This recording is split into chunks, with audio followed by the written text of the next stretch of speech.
Leo nilikuwa na kibarua cha kufunga mzigo wa parcel ya dawa kwa mgonjwa wangu kwenda Mtwara. Mgonjwa wangu ambaye ana changamoto ya acid reflux, lakini pia ana changamoto ya bawasiri.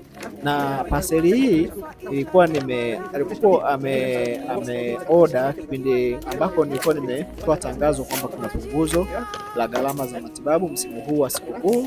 Kwa hiyo mwanzoni alikwama kutokana na ukubwa wa gharama, lakini sasa hivi ameona sasa ni wakati sahihi kuanza matibabu, na hapa ndio nilikuwa nafunga parcel yake ili kuweza kumwagizia aweze kuipokea. Jamani, mimi nimekuwa nikifanya kwa uaminifu kabisa. Popote ulipo, ajalishi uko nje ya nchi, nina wagonjwa ambao ninawatumia wapo Kenya, kuna wagonjwa ambao wako Italia, kuna wagonjwa ambao wako USA, kuna wagonjwa ambao wako Oman, kuna wagonjwa ambao wako Saudi Arabia, wapo ambao Dubai. Kote huko tunatuma dawa kwa uaminifu kabisa.